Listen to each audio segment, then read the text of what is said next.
Vous savez ce qui me fait rigoler, moi, dans cette hallucination collective, cette arnaque totale, ce mensonge palestinien, le peuple inventé, l'arnaque de l'islam, pilier de l'islam, Jérusalem, qui n'apparaît même pas une seule fois dans le Coran, enfin bref, tout ce truc hallucinant qui fonctionne par le nombre, la lâcheté, la soumission, tout ça.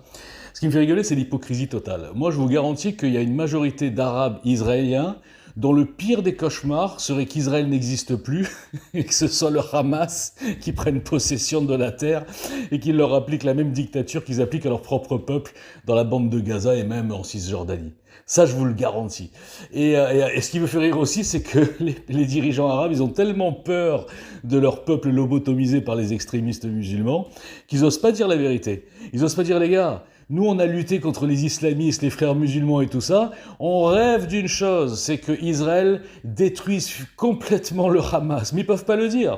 Alors, il y a quand même l'Égypte qui fait des barrières, qui fait exploser des tunnels, qui noie le Hamas dans les tunnels. Mais là, personne dit rien parce que comme c'est entre Arabes, vous savez, il n'y a pas de nazis, il n'y a rien du tout. C'est juste quand il y a des Juifs. Donc, ils font tout ce qu'il faut, mais ils peuvent pas le dire. Parce que s'ils le disent à leur peuple, les gens, bon, beaucoup dans la rue, on les voit aussi en France, hein, ceux qui descendent dans la rue, c'est les extrémistes, ceux qui sont complètement gonflés à la propagande, ils vont les traiter de traîtres, de mauvais musulmans. C'est-à-dire qu'un bon musulman doit être un dictateur, doit imposer sa religion au monde entier, doit être une vraie dictature en vérité. Et donc si c'est pas un pays sous dictature, c'est un mauvais musulman. Oui, non, attendez, là j'exagère, il y a aussi des dictatures militaires, faut pas non plus dire n'importe quoi. Donc voilà, donc moi ça me fait rire. Moi je vous le dis, je vous le répète, les Arabes israéliens sont en majorité, je dis bien, il n'y a jamais d'unanimité dans rien dans la vie, sont en majorité très contents d'être en Israël, d'être dans un pays normal, libre, ils ont tous les droits, c'est une démocratie, ils ont même un parti islamiste à la Knesset, ils ont une presse libre, ils peuvent critiquer qui ils veulent, alors que dans n'importe quel des grands pays arabes, musulmans, démocratiques, amour et de paix, là, parce que c'est ce qu'on nous fait croire depuis des années, hein, dans le cadre des deux plans mondialistes, eh bien ils ne pourraient pas faire la moitié de ce qu'ils peuvent faire en Israël. Et pourtant ils sont arabes, et il paraît que c'est l'apartheid. On vous bourre le mou depuis des décennies, et en majorité vous avalez tout par haine du juif. وهذول اللي طالعين لك بالفترة الأخيرة بالجزائر والأردن والعراق بدهم يحرروا فلسطين، ليش بدهم تحررونا يا أولاد الشرموطة؟ طب أنا مستعد أجيب لك 99% من عرب إسرائيل، الناس اللي عايشين في دولة إسرائيل هون مكيفين ومبسوطين. شو بدك تحرر فينا؟ طب أول شيء حرر حالك من الجوع، حرر حالك من الدكتاتورية ومن الاضطهاد ومن الظلم اللي أنت عايش فيه. بدك تحررني يا حبيبي مشان تجوعني يمه؟ لا يا حبيبي تحررنيش. انا عايش في دولة اسرائيل مكيف، عندي حريه، عندي كل شيء يا حبيبي، محرر. اصلا انا محرر، انت اللي مش محرر، انت المحتل. جهلك وتخلفك هو اكبر احتلال لك يا غبي انت وياه. احنا هون في العرب في دولة اسرائيل محررين ومبسوطين ومش حاسسنا شيء. ايه كفي اني قاعد على طاوله وباكل ولا واحد متدخل فيي في شهر رمضان تاعكم هذا اللي بتدعوا انه دين الرحمه والتسامح. انا في دولة اسرائيل محرر، انا حاسس حالي اصلا محرر.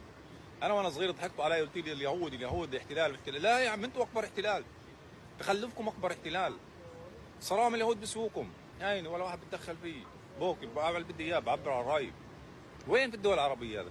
طب واحد اذا انتم بتحكوا دينكم دين الرحمه والتسامح، اذا واحد في العراق ونص بغداد يقعد على طاوله ياكل هيك، شو راح يصير فيه؟ راح يندعس عليه. يندعس عليه. وين الحريه؟ وين الحريه؟ هاي حريه عندكم تيجوا تضربوا بني ادم باكل ومش ماشي على دينك وبدش يمشي على دينك من طائفه اخرى؟ هاي حريه عندكم؟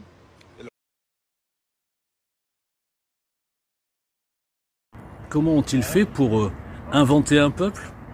Ils ont inventé, ils le disent à la tribune, hein, il y a des déclarations officielles de dirigeants du Fatah, de l'OLP à l'époque, qui disent oui, nous avons inventé le peuple palestinien pour mobiliser toute la nation arabe, la nation mondialiste arabe. Oui, les gens oublient que l'islam est une idéologie politico-religieuse mondialiste, exactement l'inverse du sionisme, mais comme toutes les putaclics subventionnées, boostées, fabriquées par les francs-maçons, les frères musulmans, disent à tous ces moutons, oui, c'est les sionistes sataniques mondialistes, eh bien les gens ne se méfient pas de l'islam, donc ça avance tranquille. Donc ces dirigeants palestiniens avouent qu'ils ont inventé un peuple. De toute façon, il n'y a pas besoin qu'ils avouent. Il suffit de voir qu'en 1925, ils ont fait un recensement de la population de cette terre. Il y avait 770 000 habitants, dont 500 000 arabes, d'accord, et 270 000 juifs. En 1925, hein. Bon. Et c'est marrant parce qu'aujourd'hui, si vous tapez combien de Palestiniens dans le monde, vous tombez sur 14 millions. Donc les 500 000 se sont retrouvés 14 millions, hein, et ça n'étonne personne. Les gens n'ont toujours pas compris que les Arabes ont immigré vers cette terre pour après dire « Ah bah oui, nous sommes le peuple autochtone, nous sommes là depuis des milliers d'années. » Les gens ne comprennent rien, même les mathématiques. C'est pour ça que je dis qu'il y a un phénomène diabolique là-dedans. C'est-à-dire que l'antisémitisme et la haine du juif anesthésie les neurones, je le dis souvent. Donc là, Gérard Majax a transformé 500 000 en 14 millions, ça n'étonne personne, mais en plus, attendez, la perversité, en plus ils font croire à ces abrutis, que le peuple palestinien est victime d'un génocide depuis 75 ans. C'est-à-dire qu'ils se multiplient par 28, hein, 500 000, 14 millions, mais en plus ils ont été cibles d'un génocide. Donc ça veut dire que s'il n'y avait pas eu de génocide, il serait quoi, 50 millions? Bon, vous voyez bien que c'est diabolique.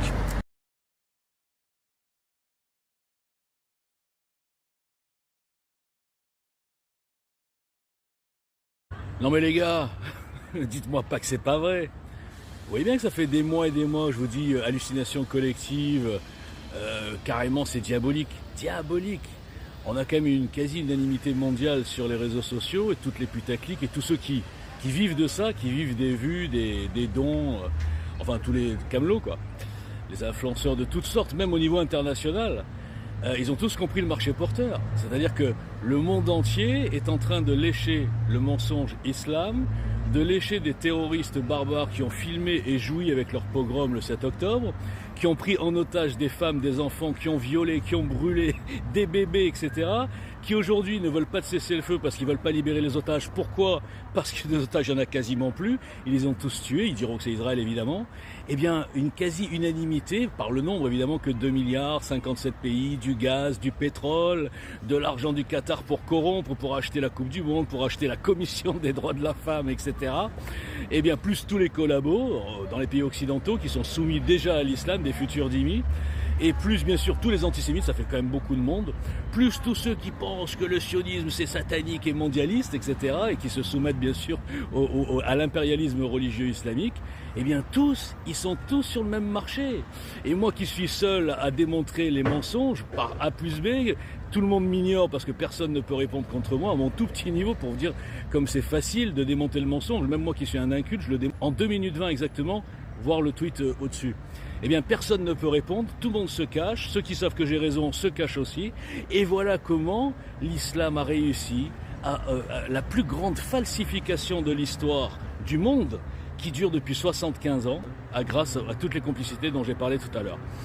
Donc si vous me dites que c'est pas diabolique, si vous me dites que tous ces chrétiens qui soutiennent l'islam sont pour l'extermination du peuple juif qui est affirmée par le Hamas et la transformation de la terre de Jésus en califat, eh bien moi je vous le dis, Satan a gagné et Satan malheureusement pour vous, il n'est pas du côté des juifs, du peuple de Jésus, il est bien du côté des islamistes. D'ailleurs c'est marqué sur leur front et eux ils n'ont pas de casquette.